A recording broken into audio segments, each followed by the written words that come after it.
Assalamu alaikum. This is Tulika Molika Das welcoming you all to news at 5 p.m. on BTV and BTV World. Prime Minister Sheikh Hasina called upon the public universities to raise their own funds through the Alumni Association for the development and welfare work of the universities of the country. The Premier made the call while the members of the Standing Committee of Bangladesh University Porishad consists of Vice-Chancellors of various public universities called on her at Ganabhavan this morning.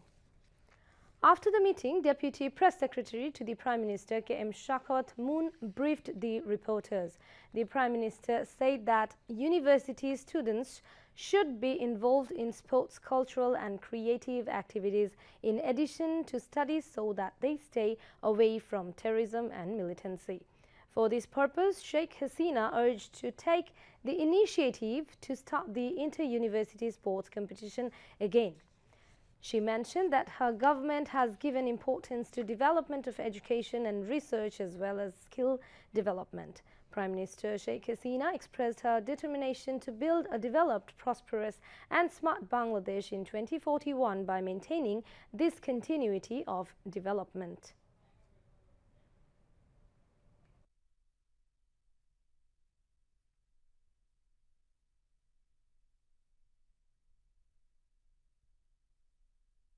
পৃথিবীর সব দেশেই কিন্তু এই alumni থেকে তারা সহায়তা নেয় এবং এই যে একটা এন্ডাওমেন্ট ফান্ড তৈরি করে টাকাটা বিশ্ববিদ্যালয় পরিচালনার জন্য কিভাবে ব্যয় করা যায় সেইভাবে চিন্তা করে যদি কাজ করা যায় আমার মনে হয় তাহলে তো খুব বেশি অসুবিধা হওয়ার কথা না।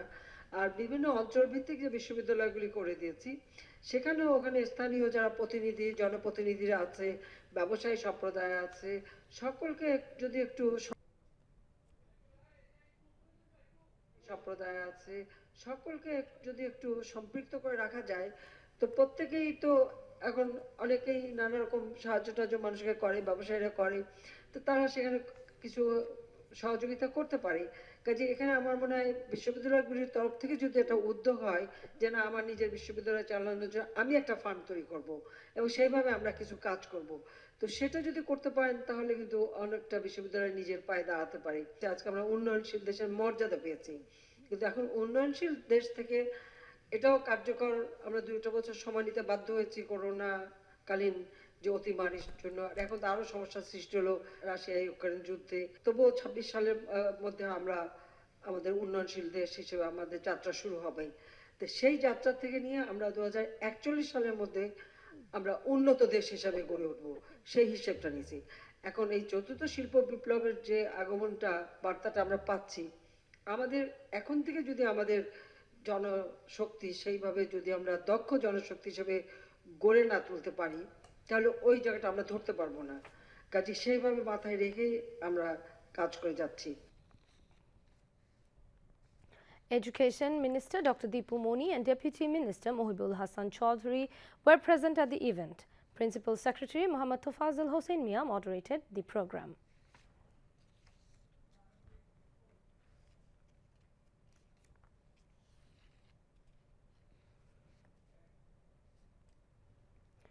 The RMG export from Bangladesh to global market has been increased significantly. The exporters have found new markets except Europe and America. As a result, Bangladeshi products are expecting more than the past. Leaders of Bangladesh Garment Manufacturers and Exporters Association BGMEA said it has been possible due to the government's effective initiatives. The United States, Canada and the European Union countries are known as main export destinations for Bangladesh's garment products. Besides Chile, China, Japan, India, Australia, Brazil, Mexico, Turkey, South Africa and Russia are being considered new markets for RMG export. These countries are on the rise. The BGMEA is progressing ahead with new plans to increase in export volumes in these new markets.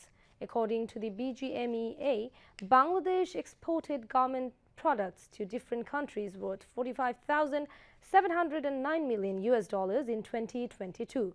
The volume was $35,811 million in the previous year. The BGMEA president says the 4% cash incentive in export from the government has played a vital role in this case. The export volume will rise further once the incentive is fixed at 5%, he added. The BGMEA has introduced an outline to consolidate export of Bangladesh's garment products by 2030, raising the volume to $100 billion. Awami League General Secretary and Road Transport and Bridges Minister Obaidul Qadir has said restrictions should be imposed on BNP for its falsehoods and conspiracies, not on the Awami League. He said this while exchanging views with journalists after a meeting at Setu Bhavan in Dhaka today. Obaidul Qadir said it seems that militancy is inactive for the time being, but BNP remains active in a hidden way. They are preparing for massive attacks and subversive acts, he added. নিষেধাজ্ঞা দেওয়ার কোনো সুযোগ নেই, এ বিধানও নেই, আর এ বিধান থাকাটাও যুক্তিসঙ্গত নয়। এখানে নিষেধাজ্ঞা যদি বলে দলকে নিষেধাজ্ঞা দেওয়া, সেখানে এই নিষেধাজ্ঞাটা বিএনপিরই প্রাপ্য। মিথ্যাচার তারাই করে, মিথ্যাচারের জন্য তাদেরই নিষেধাজ্ঞা দেওয়া উচিত। আওয়ামী লীগ কেন? আওয়ামী লীগ মিথ্যাচার করে না, যারা ষড়যন্ত্র করে তাদেরকেই দেওয়া উচিত নিষেধাজ্ঞা।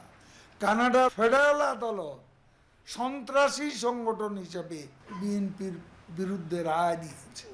বিএনপির পৃষ্ঠপোষকতা এই দেশে যে জঙ্গিবাদ অথবা জঙ্গিবাদী তৎপরতা শুরু হয়েছে, সেটা এখন আপাত দৃষ্টি নিষ্ক্রিয় মনে হলেও তলে তলে তারা সক্রিয়। এটা আমাদের কাছে খবর আছে এবং তারা বড় ধরনের নাশকতা, হামলা এইসবের প্রস্তুতি নিচ্ছে এমন খবর গোয়েন্দাদের কাছে আছে। গণতন্ত্র উদ্ধার অনেক আগেই হয়েছে।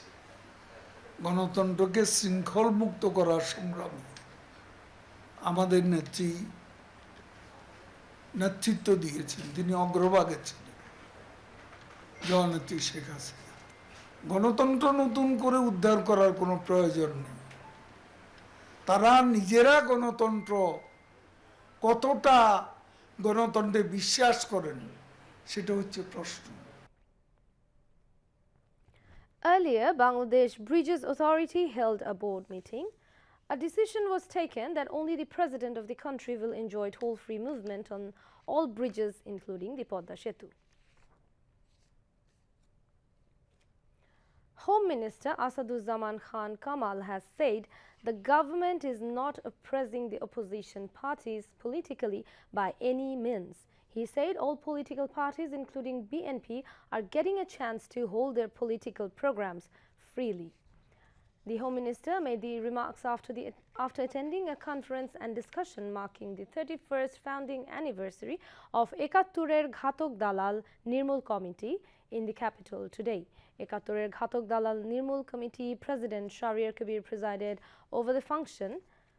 State Minister for Cultural Affairs K.M. Khalid, historian Muntasir Mamun, cultural personality Nasiruddin Yusuf Bachchu, Ramendu Mojumdar and Shamoli Nasrin Chaudhary were present on the discussion. While briefing journalists after the program, the Home Minister said the government is not obstructing anyone to hold political programs.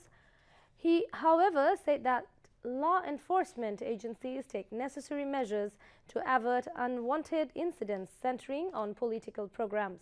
Replying to a question about a report published by Human Rights Watch on the torture of Rohingyas at camps by the Armed Police Battalion, Kamal said the report is not right.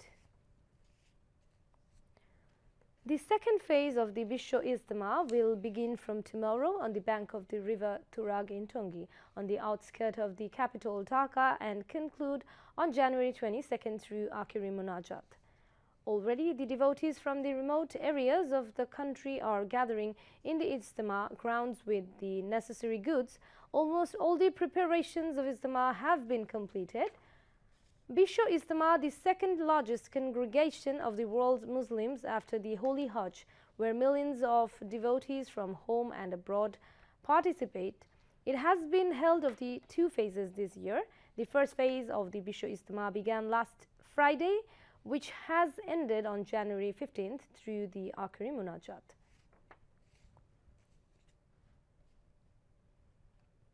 Now, international news. Jacinda Ardern has announced she will quit as New Zealand Prime Minister next month, saying she no longer has enough in the tank to lead. Ardern choked up as she detailed how 6 challenging years in the job had taken a toll. She will step down as Labour Party leader no later than 7th February. There will be a vote in the coming days to determine her replacement. New Zealand will hold a general election on 14th October. Ardern said she had taken time to consider her future over the summer break. Ardern became the youngest female head of government in the world when she was elected Prime Minister in 2017, aged 37. Russian President Vladimir Putin said that he had no doubt Moscow would emerge victorious in Ukraine. Despite military setbacks in the nearly year-long offensive, he told workers at a factory in Russia's second city, St. Petersburg. Putin sent troops to Ukraine in February last year and in September announced a military mobilization to prop up Moscow's forces in the pro-Western country. The unity and solidarity of the Russian people, the courage and the heroism of Russian fighters, and of course the work of the military-industrial sector will secure victory, he added. Putin also praised the Russian defense industry as he spoke at the plant, which is part of Russian missile manufacturer Almaz-Antey. His commands came a week after he replaced Russia's top commander in Ukraine, a move that followed a string of defeats on the battlefield in Ukraine last year. Putin once again defended his goals in Ukraine, where he initially sent troops to denazify the pro-Western country.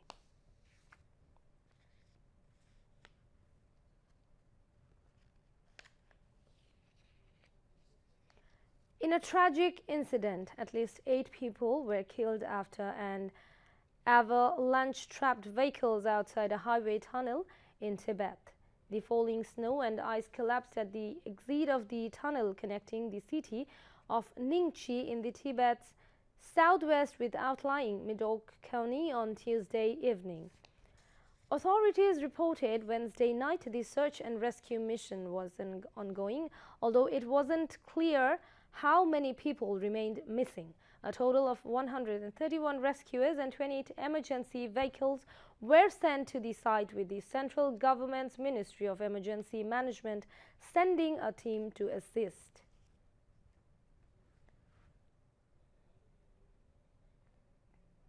That's all from the newsroom for the moment. Thank you for staying with us. We invite you to watch our next news bulletin. Khuda Hafiz.